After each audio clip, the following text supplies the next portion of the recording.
The morning of August 7th, 1942, over Guadalcanal. Lieutenant Marion Carl squeezed his Wildcat into a tight turn, tracking a zero that had made the fatal mistake of getting too close. His finger hovered over the trigger. 200 yards, 150, 100. The Zero's pilot, confident in his aircraft's superior turning ability, committed fully to the engagement. 75 yards. 50 yards. Carl's thumb pressed down. 6 50-caliber machine guns erupted. At that distance, there was no missing. The convergence of fire streams created a cone of destruction that literally soared through the Zero's unarmored fuselage.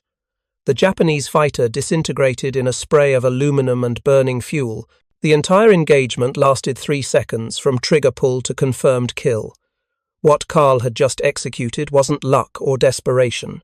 It was the result of a profound tactical evolution that American fighter pilots were discovering through blood and mathematics. For months, they'd been told to open fire at 300 yards, the standard doctrine taught in every gunnery school stateside. But 300 yards against a zero meant wasted ammunition and missed opportunities.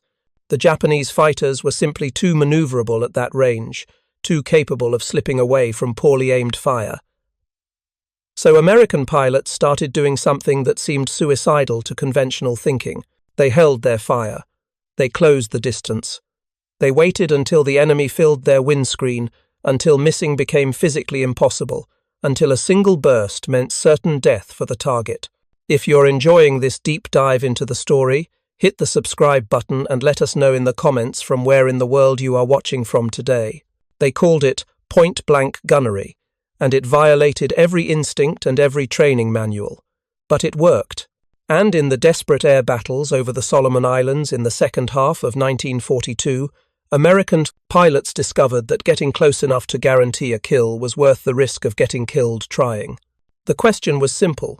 Why shoot from 300 yards and hope for a hit when you could close to 50 yards and guarantee destruction?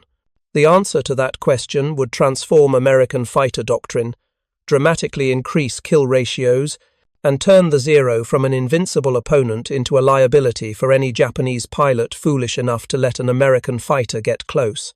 This is the story of how American pilots learned to get close, stay close, and kill with ruthless efficiency at ranges that would have horrified their instructors back home. The gunnery problem facing American fighter pilots in early 1942 was fundamentally one of probability and physics. The Grumman F-4F Wildcat, America's primary carrier-based fighter, mounted 6 Browning M250 caliber machine guns, 3 in each wing. These were formidable weapons, each capable of firing 800 rounds per minute. Together, the 6 guns could put 4,800 rounds downrange every 60 seconds. But putting bullets in the air wasn't the same as putting bullets on target. The guns were mounted in the wings, approximately 6 feet apart from centerline to wingtip on each side. They were bore-sighted to converge at a specific distance ahead of the aircraft, the point where all 6 streams of fire would intersect in a concentrated cone. Standard doctrine called for this convergence point to be set at 300 yards, based on pre-war assumptions about fighter combat. The logic seemed sound. 300 yards gave a pilot time to track his target, adjust his aim, and fire a sustained burst before the enemy could react. It was considered the optimal balance between accuracy and engagement time, but this doctrine had been developed against hypothetical opponents, usually other American fighters acting as aggressors during training. Nobody had tested it against an aircraft like the Zero. The Mitsubishi A6M0 possessed a turning radius that seemed to defy physics. At combat speeds around 200 knots, a Zero could complete a full 360-degree turn in roughly 16 seconds. The Wildcat needed 19 seconds. Those 3 seconds represented not just a statistical disadvantage, but a practical impossibility. If an American pilot tried to track a turning Zero at 300 yards, the Japanese fighter would simply turn inside his firing solution faster than he could adjust his aim. The mathematical reality was brutal. A 50 caliber bullet traveled at approximately 2,900 feet per second when it left the barrel. At 300 yards, 900 feet, the bullet required roughly 0.31 seconds to reach the target. During that third of a second, a Zero traveling at 200 knots, 338 feet per second, would move approximately 105 feet. If the Zero was turning at its maximum rate, it would arc through roughly 6 degrees of heading change during the bullet's flight time. The pilot had to aim not at where the Zero was, but at where it would be a third of a second later. This is called deflection shooting, and it's extraordinarily difficult even with a cooperative target. Against a Zero whose pilot was actively maneuvering to avoid being shot, hitting anything vital from 300 yards was more luck than skill. The problem compounded when you considered dispersion. No gun shoots perfectly straight. Vibration, barrel wear, slight manufacturing variations, and the aircraft's motion all contributed to bullet spread. At 300 yards, even a perfectly aimed burst would scatter across a cone roughly 10 feet in diameter. Some rounds would hit, most would miss, and the few that connected might strike non-critical areas of the Zero's airframe. The Zero's construction made this dispersion problem even worse. Japanese engineers had designed the aircraft with weight savings as the primary consideration. No armor plating protected the pilot. No self-sealing compounds lined the fuel tanks. The Zero weighed 5,300 pounds empty, roughly two-thirds the weight of a Wildcat. This lightweight construction made it fragile, but it also meant there was less aircraft to hit. A bullet that might have struck an armor plate on an American fighter and stopped could pass completely through a Zero's thin aluminum skin without hitting anything critical. The fuel tanks, the engine, the control surfaces, these were the targets that mattered. Everything else was just sheet metal. Hitting those critical components from 300 yards while the Zero maneuvered required either exceptional skill or exceptional luck. American pilots in the first 6 months of the Pacific War learned this lesson repeatedly and painfully. They'd open fire at 300 yards as trained, watch their tracers arc toward the target, and see the Zero slip away almost contemptuously.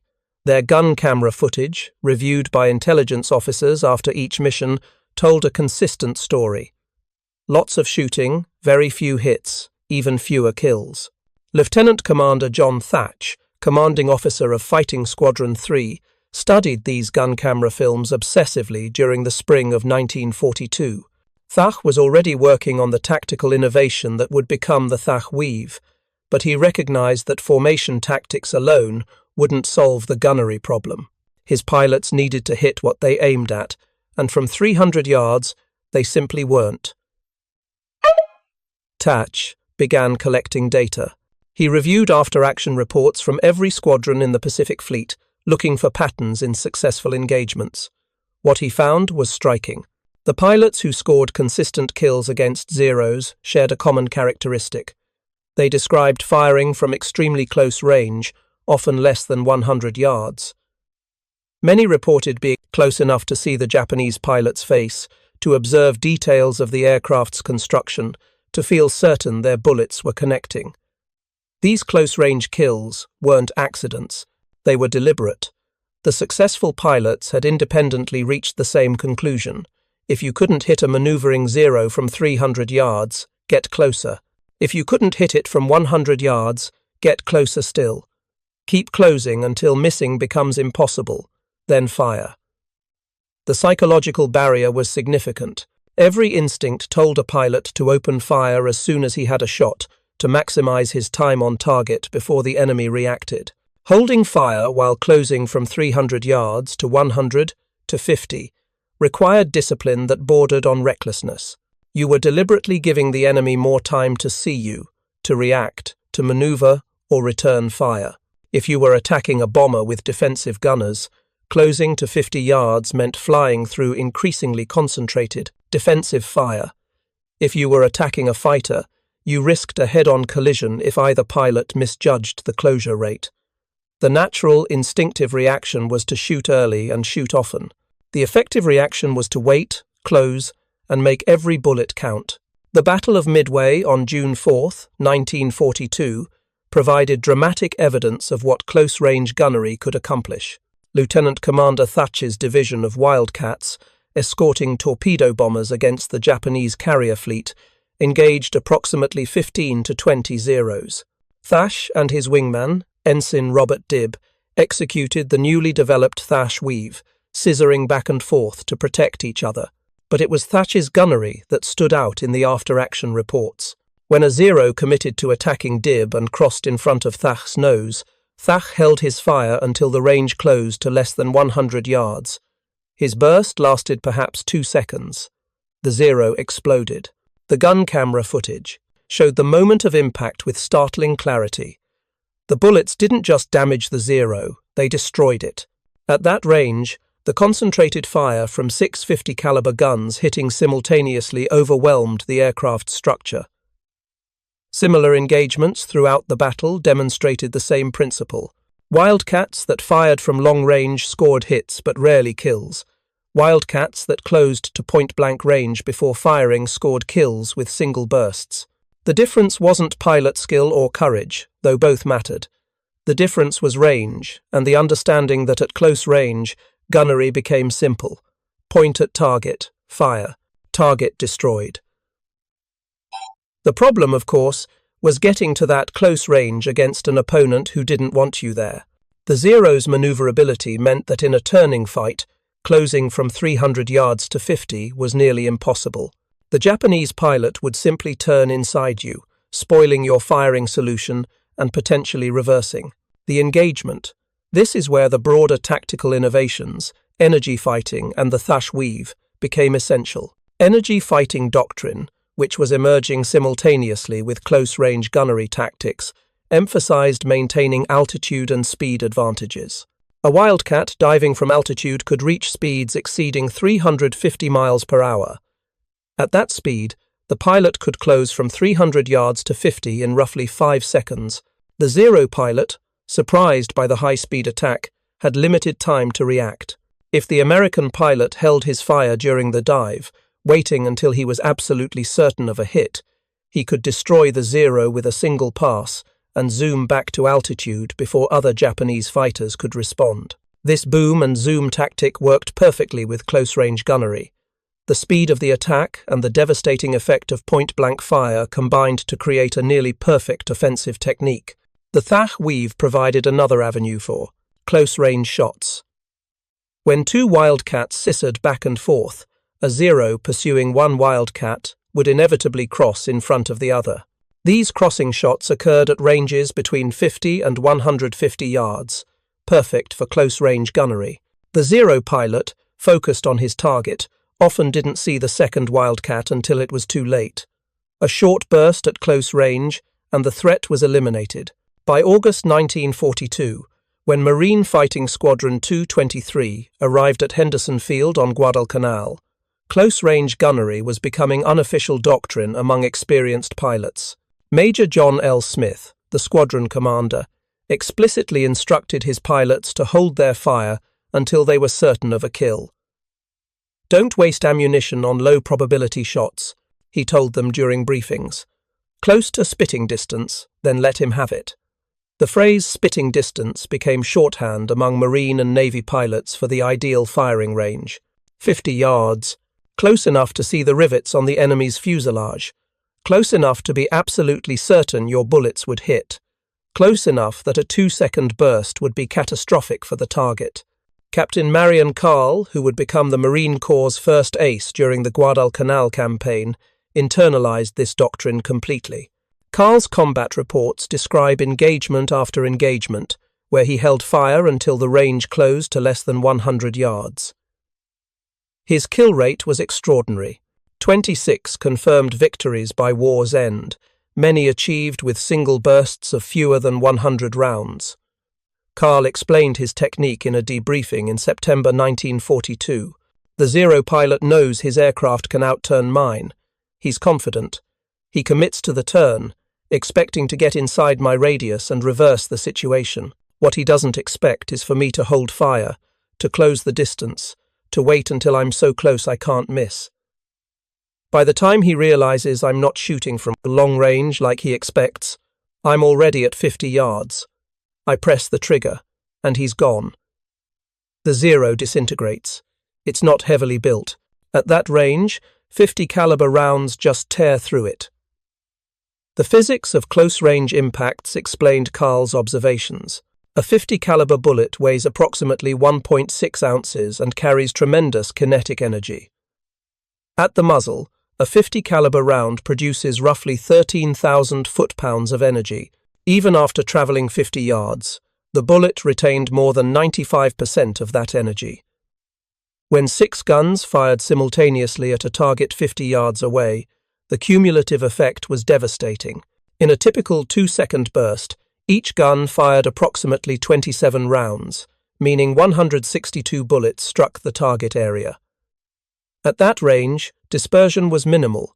The bullets arrived in a concentrated stream roughly 3 feet in diameter. Against the Zero's unarmored construction, this concentration of fire was catastrophic. Bullets punched through the engine cowling, destroying cylinders and igniting fuel lines. They shredded fuel tanks, causing immediate fires. They severed control cables, rendering the aircraft uncontrollable. They struck the pilot, who had no armor protection. A Zero hit by a close-range burst from a Wildcat simply came apart. The Japanese pilots quickly learned to fear American fighters that held their fire. It was an unnatural behavior, contrary to what they'd come to expect from earlier engagements. A Wildcat diving on a Zero formation would typically open fire at 300 yards or more, giving the Zeros time to scatter and maneuver. But increasingly, Wildcats stayed silent until they were alarmingly close, then erupted in brief, lethal bursts. Captured Japanese documents and prisoner interrogations from late 1942 reveal this shift in perception. One Zero pilot, shot down and rescued near Guadalcanal in October, told his interrogators that American fighters had become much more dangerous. "They wait," he said through a translator. "They close very near. Then they shoot, and the airplane is destroyed. There is no time to maneuver away. The tactical adjustment required more than just holding fire. Pilots had to learn to judge distances accurately in 3-dimensional space while traveling at high speed. The human eye is notoriously poor at estimating distances beyond a few dozen yards, especially against small, fast-moving objects. What looked like 100 yards might actually be 150 or 75. Training commands began incorporating distance estimation exercises into their curriculum by late 1942. Student pilots practiced engaging towed target sleeves, noting the range at which they opened fire, and then reviewing gun camera footage to see their actual distance.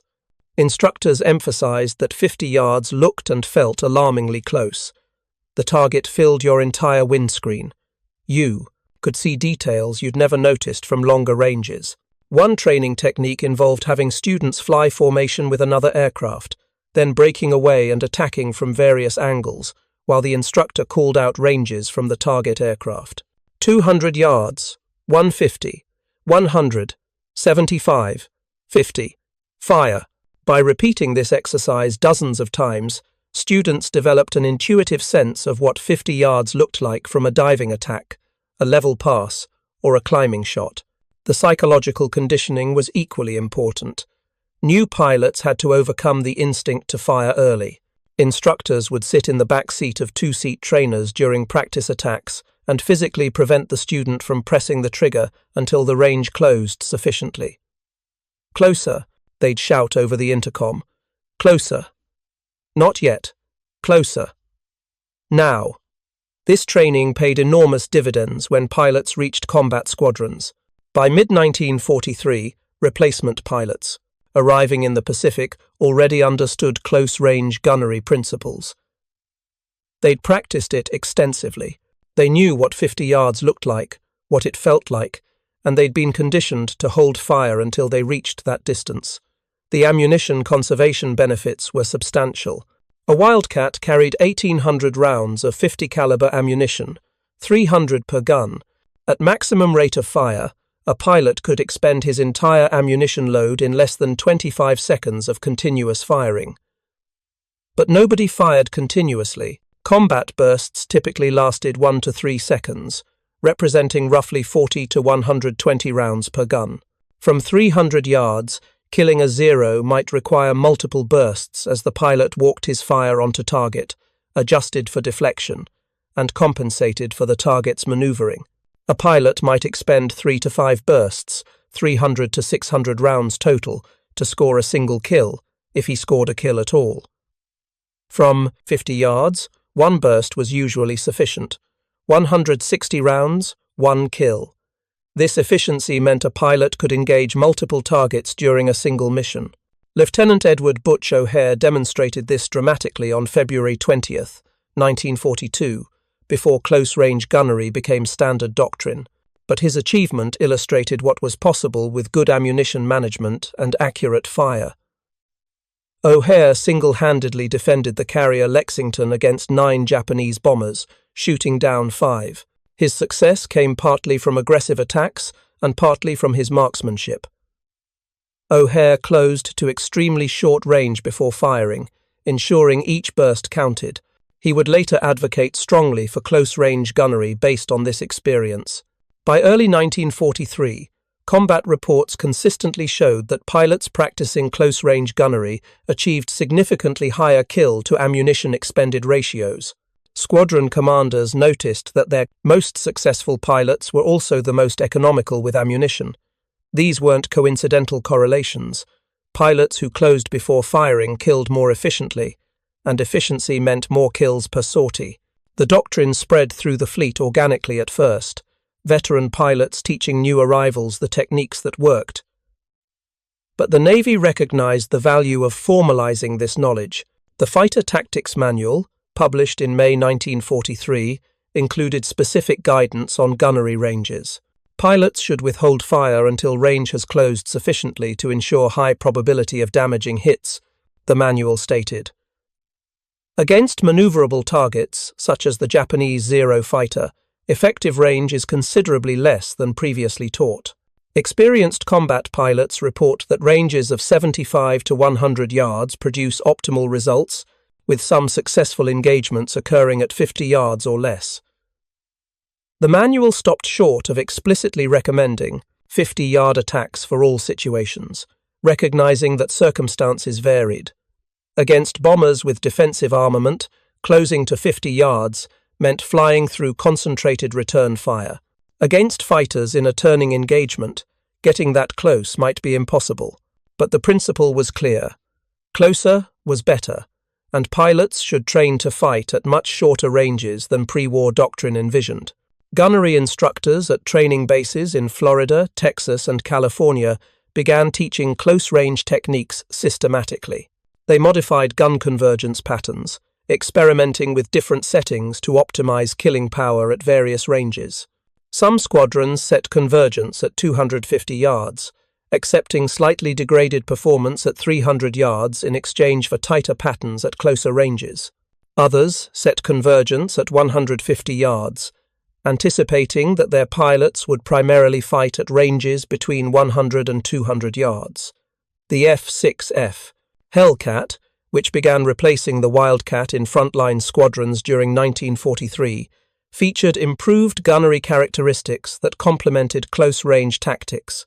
The Hellcat mounted the same 650 caliber guns, but in a slightly different configuration. The guns were positioned closer together in the wings, reducing the span between the outboard weapons. This tighter spacing meant the convergence cone was narrower, concentrating fire into a smaller area. At 50 yards, a Hellcat's guns converged in a circle roughly 2 feet in diameter compared to the Wildcat's 3-foot pattern. The difference sounds minor, but it meant more bullets hitting critical components like engines and fuel tanks. The Hellcat's stable gun platform characteristics also improved accuracy. The aircraft didn't wander or bounce during firing the way some fighters did. When a Hellcat pilot pressed the trigger, the aircraft tracked straight and true, allowing him to keep his aim point steady even during a sustained burst. This stability was crucial for close-range shooting, where precision mattered enormously. Pilots transitioning from Wildcats to Hellcats noticed the difference immediately.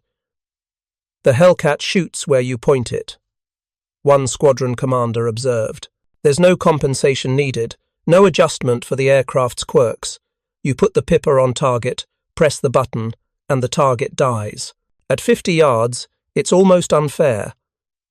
The F-4U Corsair, primarily flown by Marine squadrons operating from land bases, offered even more devastating close-range firepower. The Corsair's 650s were mounted further out in the wings due to the aircraft's distinctive gull-wing configuration. This wider spacing created a different convergence pattern, with bullets arriving from more extreme angles at close range. Against lightly built aircraft like the Zero, this angular convergence was particularly effective. Bullets struck the target from multiple directions simultaneously, creating structural stresses that could cause catastrophic failures. A Zero hit by a close-range Corsair burst sometimes simply folded, the wings separating from the fuselage as the structure failed under the multi-directional impact loads. Marine Captain Jefferson de Blanc, who earned the Medal of Honor for his actions over Guadalcanal, described the Corsair's close-range effectiveness in vivid terms during a post-war interview. You'd close to about 50 yards, squeeze the trigger, and the Zero would just explode. Not catch fire and burn, not gradually come apart. Explode. One moment it's an airplane, the next it's debris spreading across the sky. The Corsair's guns at that range didn't damage aircraft. They erased them. The Japanese attempted to adapt to American close-range tactics with limited success. Some Zero pilots began breaking away earlier when they detected an American fighter, closing without firing, recognizing the danger. This defensive tactic worked occasionally, but surrendered the initiative. A Zero pilot who broke away defensively every time an American got close couldn't effectively engage American aircraft. Other Japanese pilots tried to exploit the American tendency to hold fire by luring them into trap situations. A Zero would appear to be an easy target, isolated and vulnerable, hoping an American pilot would commit to a close-range attack. Other Zeros, hidden above or behind, would then dive on the American while he was focused on his target. These traps worked against inexperienced American pilots, but veterans learned to check their six constantly and never commit to an attack without knowing where all the enemy fighters were. The cardinal rule became, never focus so completely on your target that you forget about threats to yourself. Even a guaranteed kill at 50 yards wasn't worth dying for. If you find this story engaging, please take a moment to subscribe and enable notifications. It helps us continue producing in-depth content like this. The evolution of close-range gunnery tactics paralleled developments in other aspects of fighter combat. Energy tactics, the weave, and point-blank shooting weren't separate innovations. They were interconnected elements of a comprehensive tactical system that allowed American pilots to overcome the Zero's technical advantages. Energy fighting created opportunities for close-range attacks by allowing American pilots to dictate engagement parameters. A Wildcat diving from 20,000 feet at 350 miles per hour could close from 300 yards to 50 before the target Zero could effectively react. The speed and surprise of the attack combined with devastating close-range fire to create a nearly perfect offensive technique. The weave funneled enemy fighters into close-range firing positions. When Zeros attacked one element of a weaving pair, they inevitably crossed in front of the other element at ranges between 50 and 150 yards. American pilots learned to hold fire until the Zero committed to its attack run, then fired when the target crossed their nose at optimum range. The geometry was predictable, the results were lethal. By late 1943, the combination of these tactical innovations had transformed the balance of air power in the Pacific. American fighter pilots who would have struggled desperately against Zeros in early 1942 now routinely destroyed them. The aircraft hadn't changed significantly. The Wildcat remained slower and less maneuverable than the Zero, but American pilots no longer fought on Japanese terms. They maintained altitude and speed advantages, refused to turn fight, worked in pairs using the weave, and killed efficiently with close-range gunfire. The Zero's advantages, its maneuverability and range, became irrelevant. Its disadvantages, lack of armor and fragile construction, became fatal vulnerabilities when American pilots closed to 50 yards and fired. The statistical evidence of this transformation appeared in kill ratio data compiled by Navy and Marine Corps intelligence officers throughout 1943 and 1944. In the first 6 months of the Pacific War, American fighter pilots achieved roughly 1.5 kills for every aircraft lost in air-to-air combat against Zeros. Respectable but hardly dominant, especially considering that American pilots often had numerical advantages. By the second half of 1943, after energy tactics and close-range gunnery became standard doctrine, kill ratios climbed above 5-1. By mid-1944, they exceeded 10-1. During the Great Marianas Turkey Shoot on June 19th and 20th, 1944, American pilots destroyed more than 600 Japanese aircraft while losing approximately 30 in air combat, a ratio exceeding 20-1. These weren't just veteran aces achieving these numbers. Average pilots, recent graduates of the improved training pipeline, consistently destroyed multiple enemy aircraft per mission. The difference wasn't pilot quality or courage, though American pilots possessed both in abundance. The difference was tactics. American pilots knew how to fight, where to fight, and most critically, when to shoot. Lieutenant Commander David McCampbell, who would end the war as the Navy's leading ace with 34 confirmed victories, exemplified the close-range gunnery doctrine in its most refined form. Flying Hellcats from the carrier Essex, McCampbell developed a methodical approach to air combat that emphasized patience, positioning, and precision. During a single mission on October 24, 1944, during the Battle of Leyte Gulf, McCampbell and his wingman encountered a formation of approximately 60 Japanese aircraft. Vastly outnumbered, McCampbell didn't panic or retreat. He climbed to altitude advantage, positioned himself between the Japanese formation and their target, and began systematically destroying aircraft. McCampbell's technique was textbook close-range gunnery. He'd identify a target, dive to attack position, close to approximately 50 yards, fire a short burst, confirm the kill, then climb back to altitude for another attack. His gun camera footage from this engagement, preserved in the National Archives, shows kill after kill, each achieved with brutal efficiency. The footage is striking in its consistency. McCampbell doesn't fire long bursts or spray bullets hoping for hits. Each engagement shows the same pattern. Dive, close, short burst, target explodes or disintegrates, pull up. The bursts last 1 to 2 seconds. The range is consistently between 50 and 100 yards. The results are uniformly lethal. McCampbell shot down 9 aircraft during this mission, a Navy record for a single engagement. His wingman, Ensign Roy Rushing, destroyed 6 more. 15 Japanese aircraft, destroyed by 2 American fighters through disciplined application of close-range gunnery tactics. When McCampbell landed back aboard Essex, his Hellcat had exactly 6 rounds of ammunition remaining from an initial load of 1,800 rounds.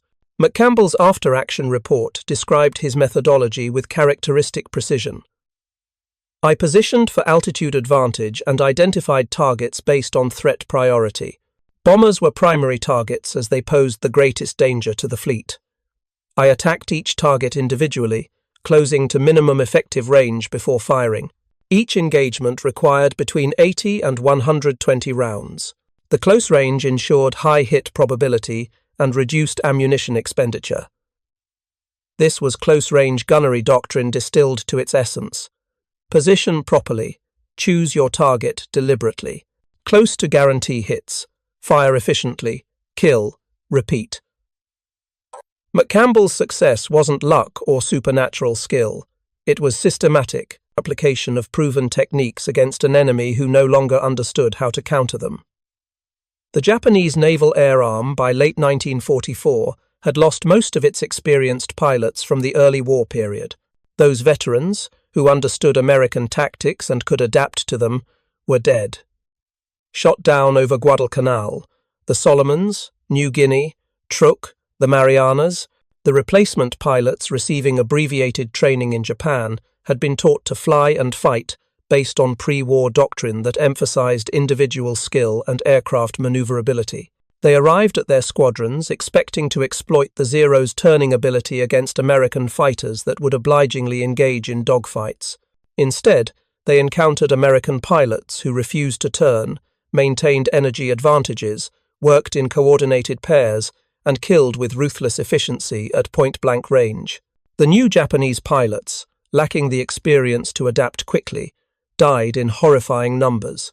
A captured, Japanese training manual from 1944, translated by American intelligence, revealed how little Japanese doctrine had evolved. The manual instructed Zero pilots to exploit superior turning ability to gain advantageous position on enemy fighters, and to pursue aggressive turning engagements to force the enemy into unfavorable situations. These instructions might have been relevant in 1942. By 1944, they were prescriptions for death. American fighters didn't turn. They dove from altitude, fired at close range, and escaped before Japanese fighters could respond. The manual's recommendations led Japanese pilots to fight exactly as Americans expected and wanted them to fight.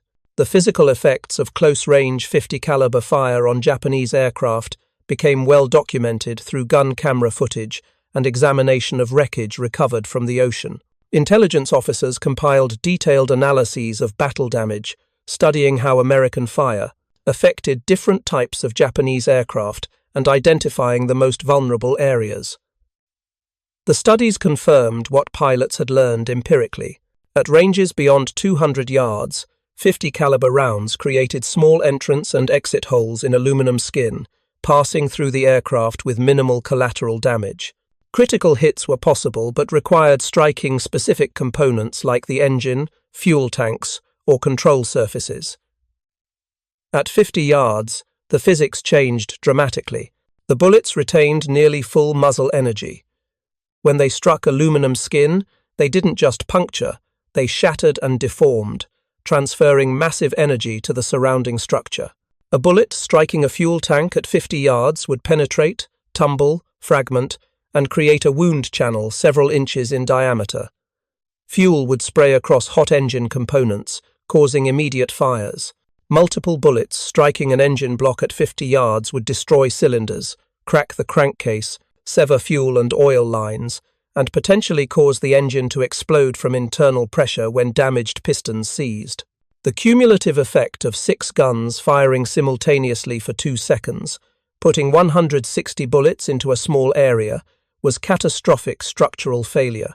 The Zero's unarmored construction made it particularly vulnerable to this concentrated fire. American fighters had armor plate protecting critical components. A bullet striking armor would stop or deform, its energy absorbed by hardened steel. The Zero had no such protection. Every bullet that hit aluminum or steel passed through or destroyed what it struck. Japanese pilots who survived being hit by close-range American fire, typically because their aircraft was only grazed or they were shot down over friendly territory, described the experience as terrifying. One pilot, interviewed after the war, recalled being attacked by a Hellcat over the Philippines in late 1944. The American pilot dove from above and behind. The Japanese pilot remembered. I began a hard turn to evade, but he didn't fire immediately as I expected. He followed my turn, closing rapidly. I could see his aircraft clearly, close enough to see the pilot in the cockpit. Then he fired. The sound was like thunder. My aircraft shook violently. The engine stopped instantly. Fire erupted from the cowling. The controls went slack. I bailed out immediately. The entire engagement lasted perhaps 5 seconds from when I first saw him until I was in my parachute watching my aircraft spin into the jungle. This pilot was fortunate. Most Japanese pilots hit by close-range fire didn't have time to bail out. The aircraft disintegrated around them, or they were killed by bullets passing through the cockpit, or fire engulfed them before they could release the canopy. The close-range doctrine that made American gunnery so efficient also made it devastatingly lethal for Japanese pilots. The Battle of the Philippines, in June 1944, popularly known as the Great Marianas Turkey Shoot, showcased close-range gunnery doctrine on a massive scale. American carrier fighters, primarily Hellcats, intercepted large formations of Japanese naval aircraft attacking Task Force 58. The battle became the single most lopsided aerial combat engagement in history. American pilots destroyed more than 600 Japanese aircraft over 2 days, while losing approximately 30 fighters in air combat. The kill ratio exceeded 20-1. While multiple factors contributed to this overwhelming American victory, close-range gunnery was fundamental. American pilots closed to point-blank range before firing, ensured each burst counted, and moved efficiently from target to target. Gun camera footage from the battle shows engagement after engagement following the same pattern. Hellcat dives on Japanese aircraft. Range closes. At approximately 50 to 75 yards, the Hellcat's guns flash. The Japanese aircraft disintegrates, burns, or spins out of control. The Hellcat pulls up, clears its 6, identifies another target, repeats. One American pilot, Lieutenant Junior Grade Alexander Vrasiu from Fighting Squadron 16, aboard the carrier Lexington, destroyed 6 Japanese aircraft in a single 8-minute engagement during the battle. Vrasiu's gun camera footage preserved all 6 kills. Each engagement shows textbook close-range gunnery. Vrasiu closes to between 50 and 100 yards, fires a short burst, confirms the kill, moves to the next target. Vrasiu's 6th kill occurred when he'd nearly exhausted his ammunition. He closed on a Japanese dive bomber, held fire until he was within approximately 40 yards, fired his remaining rounds in a single concentrated burst, and watched the bomber's wing separate from the fuselage. The aircraft tumbled into the ocean. Vrasiu returned to Lexington with his guns completely empty, 6 kills confirmed, and a place in naval, aviation history. The efficiency was remarkable. 6 kills, approximately 1,400 rounds expended total, less than 250 rounds per kill. This exemplified what close-range gunnery doctrine had achieved. American pilots were killing faster, more efficiently, and more reliably than any fighter pilots in any air force had managed in previous conflicts. The war ended in August 1945 with American air superiority in the Pacific absolute and unchallenged. The doctrine of close-range gunnery didn't end with World War II. It influenced fighter tactics through the Korean War and into the jet age. American pilots flying F-86 Sabres against Soviet-built MiG-15 fighters in Korea discovered that many of the lessons from the Pacific War remained relevant.